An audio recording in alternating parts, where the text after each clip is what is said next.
Ladies and gentlemen, as the man said, my name is Jim Heitman, and it is my pleasure to serve as the Chair of Legislative Affairs for the Rancho Cucamonga Chamber of Commerce and to be your moderator this evening.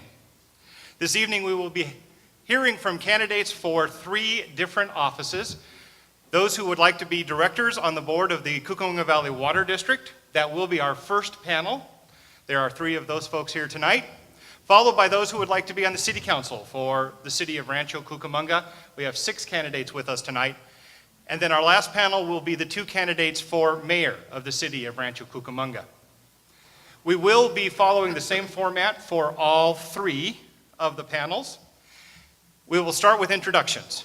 Each candidate will have an opportunity to take just 2 minutes to introduce themselves to you, to talk about their candidacies and whatever else it is that they think that they need to talk about, why they're special and why you should vote for them. Then each of them will be answering 3 questions. They'll each be answering the same 3 questions.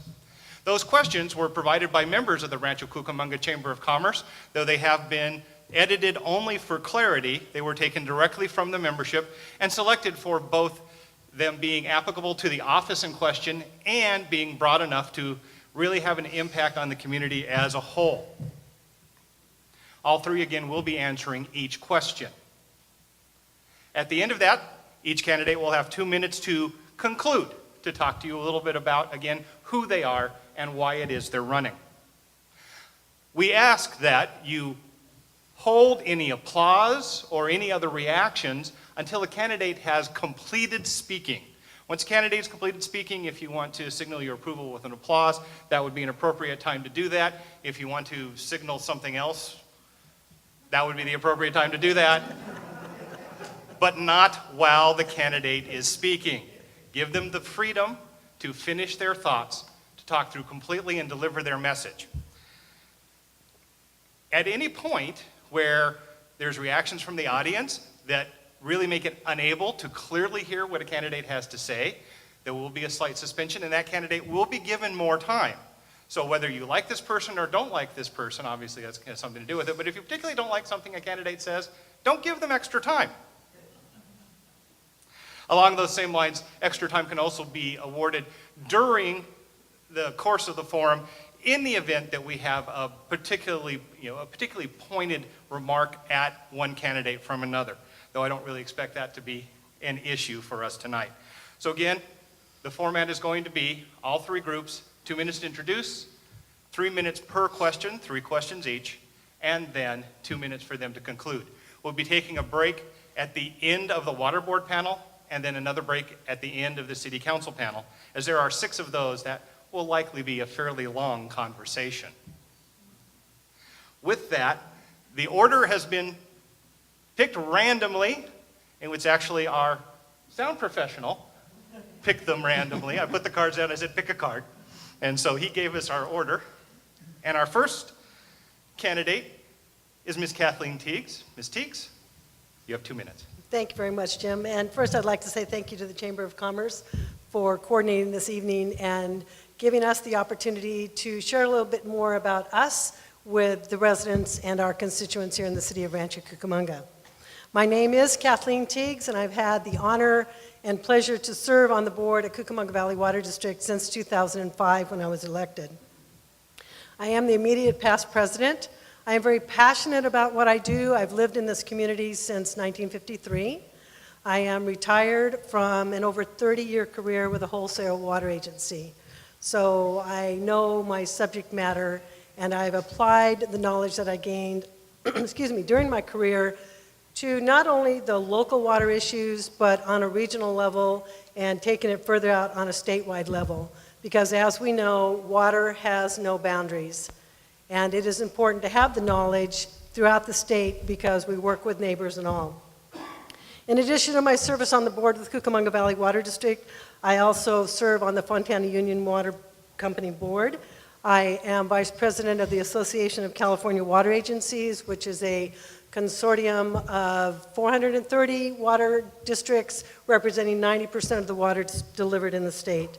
I also serve on the Aqua JPIA Board of Directors.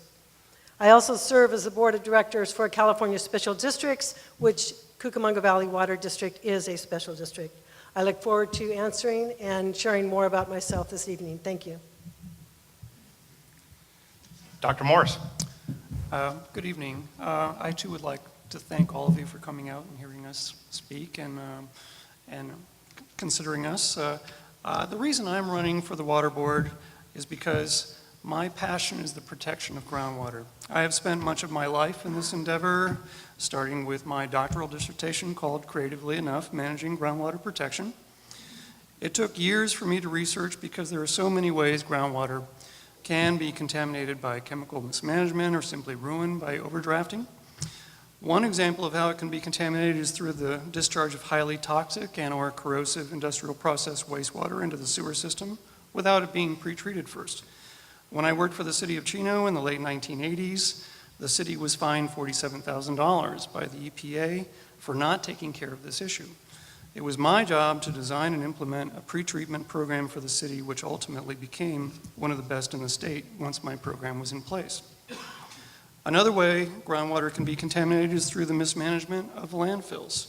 I was hired by the city of Bakersfield in the 90s to develop a comprehensive landfill gas retrieval system to capture the gas before it could contaminate the groundwater underneath.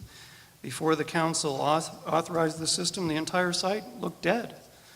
After the system was in place, plants and animals made such a comeback, I had to worry about the Endangered Species Act. Conserving water is also very important because it helps prevent the overdrafting of groundwater aquifers. Severe overdrafting can ruin aquifers forever. I was a founding member of the West End Water Awareness Committee in San Bernardino County while working for the city of Upland. I was also in charge of recycling at the city of Pomona until I retired and became an environmental consultant. If I'm elected, I will focus almost entirely on the protection of our drinking water supplies here in the Cucamonga Valley area. Thank you. Mr. Gonzalez. Hello, and thank you as well for putting together this event, and thank you all for attending this event as well. I am your current director on the Cucamonga Valley Water District. I'm also the board president on the board of directors, also the chairman on the Fontana Union Water Company board of directors. I've been married over 25 years. I have a son who is 18 years old and a daughter who is 15 years old. Some of you can kind of relate to that and what I'm going through in this time of my life, but it's all good fun. I work as a civil engineer.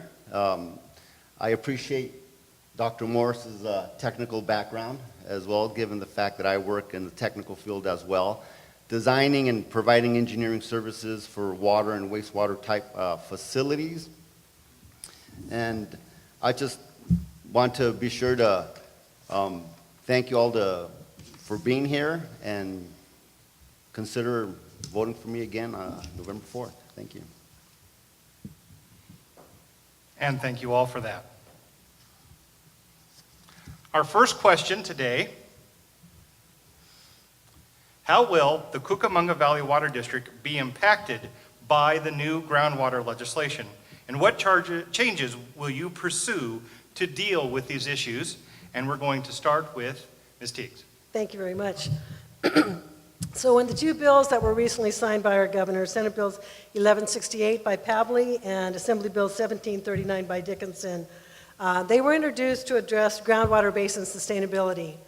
The Chino groundwater basin, over which Cucamonga Valley lies, is an adjudicated basin, which means we are governed by an arm of the court. We control extractions from the groundwater basin as well as replenishing that basin. This new legislation was focusing on those groundwater basins throughout the state of California that do not have a government structure overseeing them. So as far as the impact to Cucamonga Valley of this legislation, it's indirect, but we will continue, as we have, monitoring the basin, replenishing the basin, which we have done currently in storage, if you will. Consider the basin a big bathtub. So currently, I believe we have approximately 80,000 acre feet of water that we have proactively taken in the wet years and put in our groundwater basin for the benefit of you, the residents of Cucamonga, and the constituents of Cucamonga Valley Water District. Thank you. Dr. Morris, would you like me to repeat the question, or? No, thank you. This is timely because, as Ms. Teagues just said, the legislation was just signed into law by the governor on September 16th. Basically, just to give you a snapshot of the law, it requires all basins in California to have monitoring plans in place by 2020. The plan has to show that you know how much water you have at any time, and that you will take care not to pump so much water that it would cause poor water quality or damage to the aquifer. The state then has until 2022 to determine whether the plan is adequate. If they determine that your plan will not eliminate the condition of long-term overdraft, the state can adopt an interim plan. From my experience, complying with other such laws, this means that you can work with the state until 2022 to modify your plan before they embarrass you by publicly stating that your plan is inadequate. How does this affect this district? Not at all. As Ms. Teagues already said, we draw water from Chino and Cucamonga basins, which are already in compliance. The Chino Basin was adjudicated in 1978 and Cucamonga way back in 1958. These court orders basically determine who could sink a well, who could pump water, and it also stated how much each person or agency can take from the basin.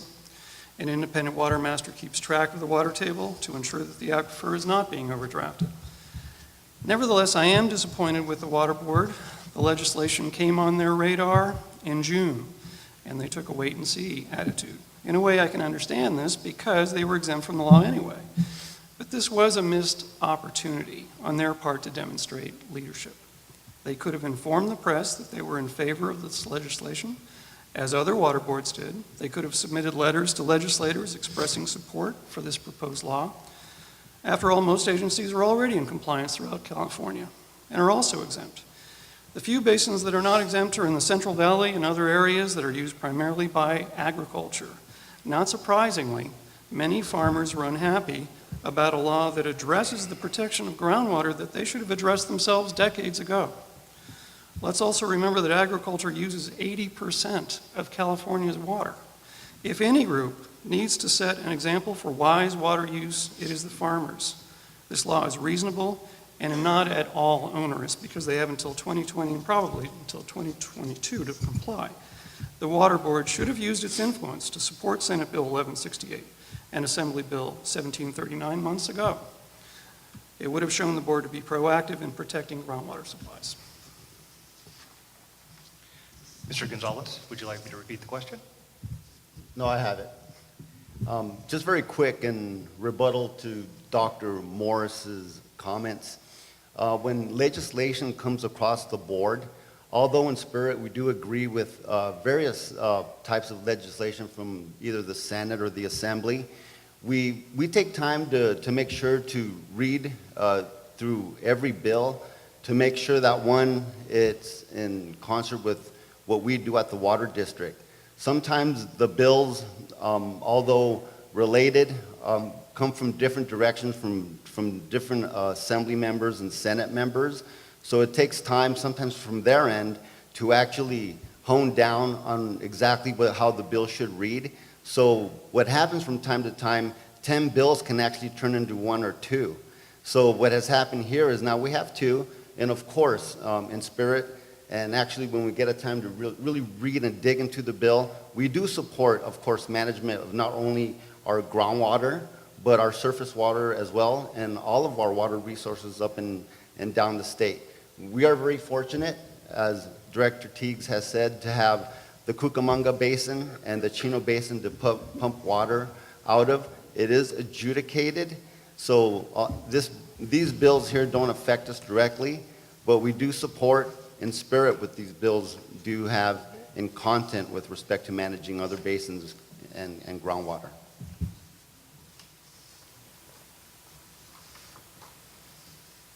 Our second question will be directed first to Dr. Morris and then to Mr. Gonzalez and Ms. Teagues.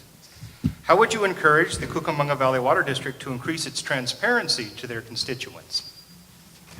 Thank you. The district board actually adopted a comprehensive communications master plan on July 22nd to increase transparency. This plan is pretty long and pretty ambitious. It has 5 components, starting with branding. What I mean by branding is Imagine a survey that asks, what is CVWD? I doubt that very many people in this area could tell you the answer. So maybe branding is a good way to go. The communications plan also addresses internal communications with employees and external communications with customers. The fourth component is strategic resource allocation, which means the district is supposed to evaluate the effectiveness of efforts to increase transparency and then test the communication with surveys to see what people remember. The fifth component is long-term planning, which means advertising and a budget every year to pay for advertising. It means calendaring events where district reps can participate, and it means writing performance measurement standards for all these efforts and then refine them over time. I don't have a problem with the communications master plan, though I wonder how much of it can really be implemented and how much of this complicated plan will overwhelm the ability of district staff to implement the plan while maintaining their other duties. So I would like to see some simple things district staff can do to increase transparency. For example, the plan talks about an elevator speech that people in management can use to promote a consistent speech, consistent message. I like the idea, but I would also like field personnel to have a short, consistent message too. Field personnel are important points of contact because citizens walk up to them and take the opportunity to ask a few questions. I would survey the field workers and ask what the most commonly asked questions are and put together a consistent message for them to use in the field. If the citizen continues to ask questions and bother with what they're doing at their work, the field workers should have a business card they can hand over so that the citizens can get more detail from the office. Another idea to increase transparency is one based on my personal experience. Very often, the people who pay the water bill are not the people who use the water. I would like to see a cross-reference of addresses where the mailing address is different from the physical address and send separate information and notices to the people who actually use the water, not just the ones who pay for it. This would be especially important for Stage 2, mandatory restrictions, and for water conservation efforts. Thank you. Mr. Gonzalez. Thank you. At the Cucamonga Valley Water District, we like to put ideas together that are out of the box. For a lot of agencies in Southern California, they usually put together master plans that have to do with development or growth. What we're doing at Cucamonga Valley Water District, and I appreciate that Dr. Morris is aware of our master plan. A communications master plan is something that's new to a lot of agencies, and we put a lot of effort and thought into doing that, and I'm very anxious to see what the final product looks like. But I do agree that at the agency level, we should provide accessibility to various documents to the public, whether it be to attain them physically or through the internet. Such documents can include, for example, the salaries of the employees. They can include the budget. They can include the audit report. They can also include any other critical information that should be there to be accessed by the public. And I also feel that agencies should provide staff to go into the communities and reach out and educate them as to what we're doing at the water district. And as a public agency, it is required to actually provide hearings through Proposition 218 to provide information and a time for the public to speak on matters such as rate hikes. Now, at the Cucamonga Valley Water District, being that we do what we do, we have been rewarded from the California Special District Association with a District of Distinction Award for district transparency. Thank you. Ms. Teagues. Thank you very much. Dr. Morris, I would like to say I too am pleased that you have reviewed our communications master plan, and I like your forward thinking with our staff and field service people being in communication with the residents, because that is truly what we currently have operating.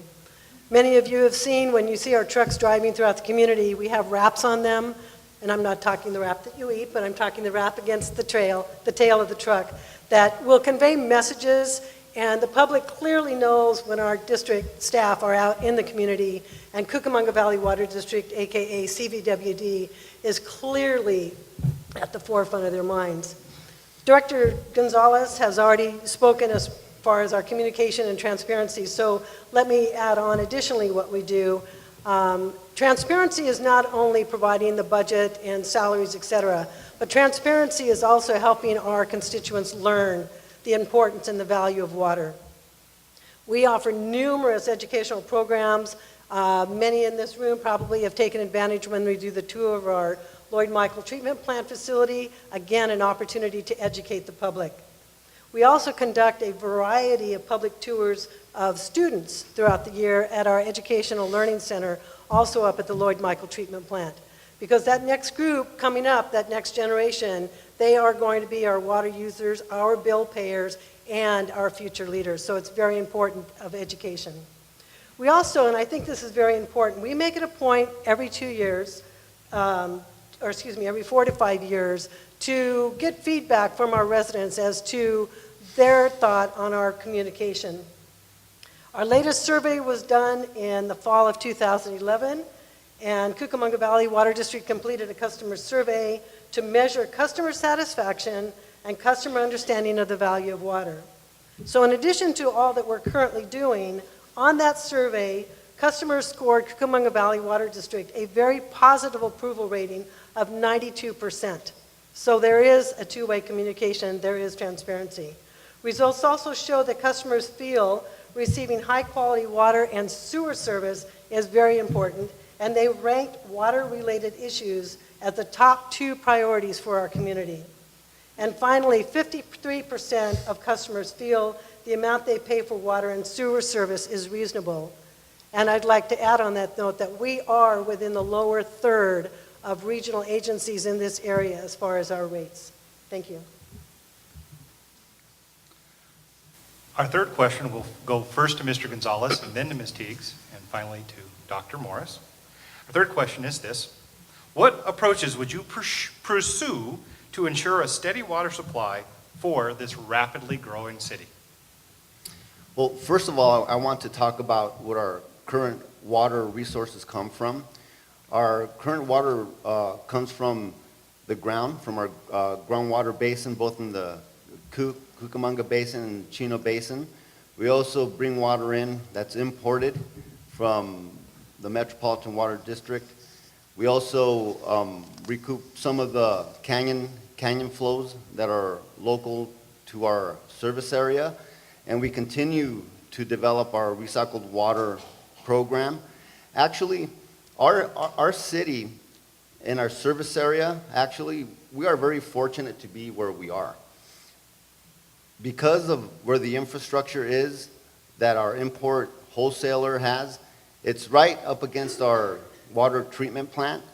Also, we're very fortunate to be an overlier of a basin that actually one is able to bank water in and pump water as well.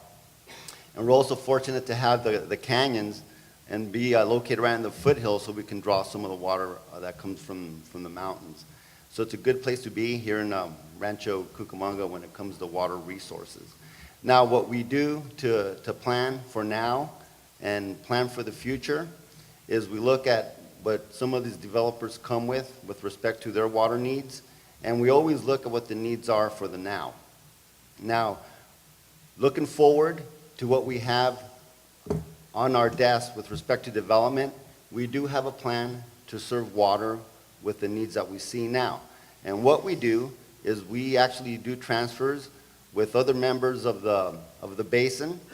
We also look at ideas and plans to transfer water in from regions outside of the basin. We also obtain water so that we can bank here in the Chino Basin, and we actually have a year's worth of water, which is there for occasions like this where we're experiencing such a drought. And then we also have an ongoing program to use recycled water, both direct reuse and recycled water for recharge into the ground. And then our last but not least most important item of water resources is to get out the message, educate our customers with respect to how they can conserve water, because water conservation is actually another source of water, as you all know. And I want to applaud our customers in our service area for doing a really good job in conserving water. Thank you. Ms. Teagues. Thank you very much. In addition to what Director Gonzalez said, I think it's important for us to remember the value of water, and I keep going back to this because not only do we need it to meet our drinking needs on a daily basis, but we also need it for sanitation, we need it for fire protection, we need it for irrigation. So there's only so much water that can go around. Cucamonga Valley Water District has an excellent relationship with the leaders at the City of Rancho Cucamonga. We work very closely with them because a thriving city requires a sustainable water supply. That relationship is going to ensure this community that as development continues to occur, that the water will be there, as Director Gonzalez said. I'd like to also expand it out a little bit as far as my comment that I made earlier about not just being here in the city, but water being a statewide issue, as well as, and many of you may ask, Washington, D.C. Well, how could they impact us? In addition to, as Oscar said, Director Gonzalez, I'm sorry, as he spoke to banking water and working with our neighbors. Additionally, there are new regulations that are always imposed on water districts because they're always looking to treat water to a higher level. That also impacts our ability, and we have been proactive in keeping up with those new regulations, and we have a major upgrade going on at our Lloyd Michael treatment plant right now, which will again ensure the sustainability of the water supply for the city of Rancho Cucamonga. Additionally, as Director Gonzalez said, and I too, is that we purchase water when it becomes available. So we're in a drought right now, it's difficult, but because of our neighboring cities, we have a aid situation, if you will, so if one city needs water, another city is there to help them out. As far as the building industry, because the building is obviously coming in our city for what little left of bare land that there is. Cucamonga Valley, again, works very closely with the BIA and ensuring that their buildings provide sustainable appliances that are efficient. Their outdoor landscaping is moving away from the green, water-guzzling grass and more into the water-efficient landscape, as well as the roofing materials and the solar.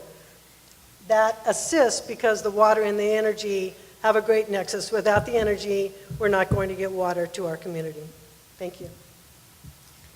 Dr. Morris. Thank you.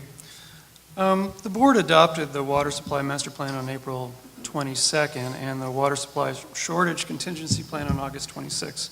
By definition, the water supply master plan will meet the demands of our growing community, and I applaud district staff for their hard work to project future need based on population growth, anticipated changes in climate, increasing production from groundwater and imported water from Colorado River, Northern California, and other sources that have already been detailed. The board also adopted the contingency plan to impose mandatory restrictions, stage 2 restrictions at this point. Stage 2 means you can only water your lawn between the hours of 4 p.m. and 9 a.m. If you violate the restrictions, a $50 fine will be added to your water bill for the second violation, increasing to $150 added to your water bill for the fourth violation. What these plans do not do is look at development standards that are imposed by cities.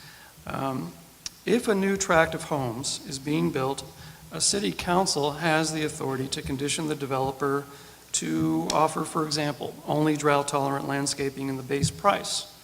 In other words, if the buyer said, don't even bother to put in drought-tolerant landscaping because I'll rip it out and put in grass anyway.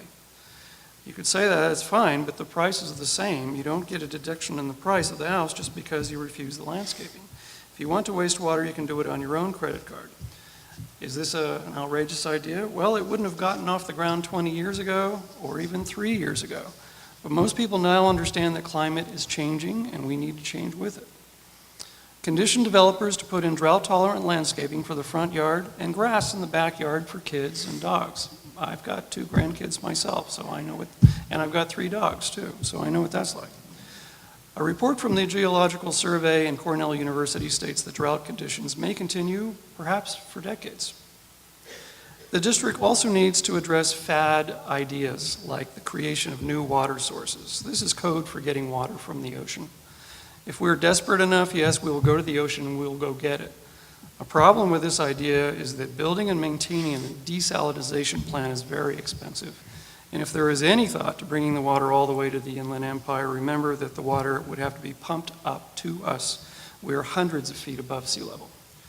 We don't have to spend this kind of money if we get smarter about how efficiently we use our water.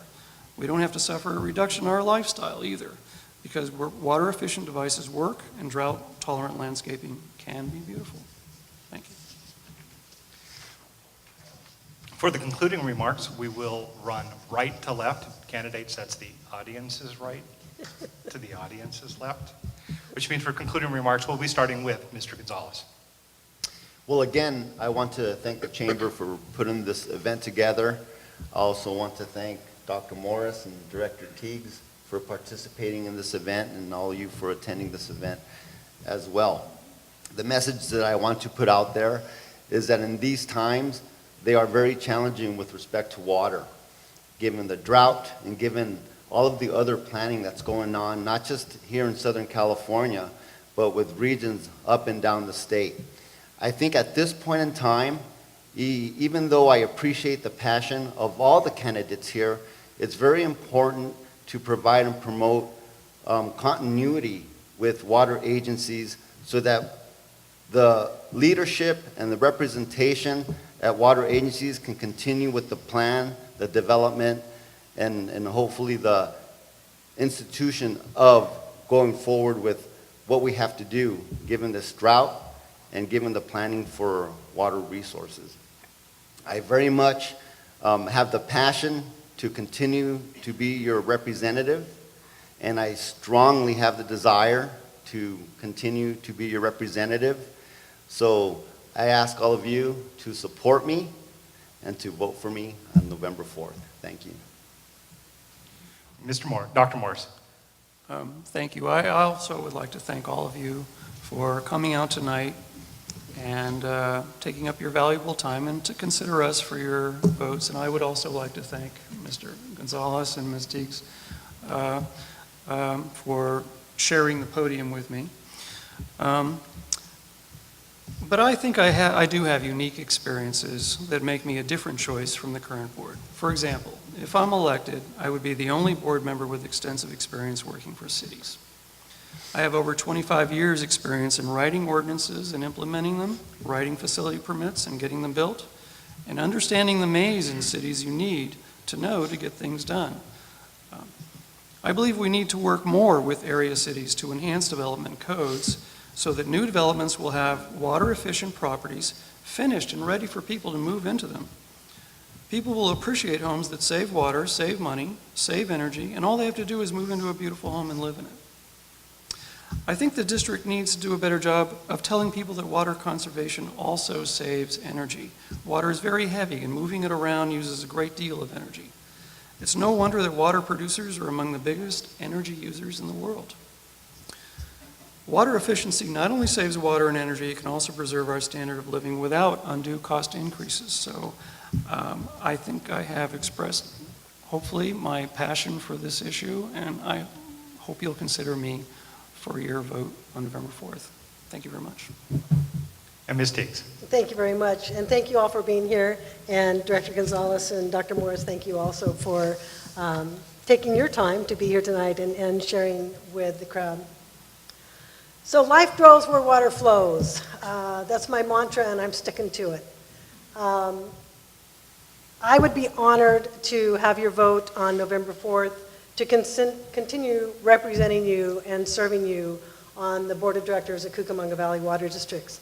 As I said earlier, I have applied my knowledge from my over 30-year career with a wholesale water agency to ensure that Cucamonga always, the city of Rancho Cucamonga, will always have safe, reliable, and affordable drinking water. We've implemented numerous strategies during my time on the board for a sustainable water supply. We've made consistent investments in our infrastructure, which is critical. We've addressed the drought, and we've expanded our recycled water program, again, while sustaining some of the lowest rates in town. We are in the midst of a long-term drought, and now more than ever, consistency in leadership and experience is vital. I'm a district resident for over 60 years, and I have a heartfelt interest in our community. I will ensure, as I have during my term, ensure transparency, accountability, efficiency, and long-term planning. I pledge to make every drop of my experience count, and I will honorably serve you and continue to ensure fiscal responsibility, high-quality drinking water, affordable rates, and number one, outstanding customer service. I thank you in advance for your vote on November 4th. Thank you. This would be an appropriate time.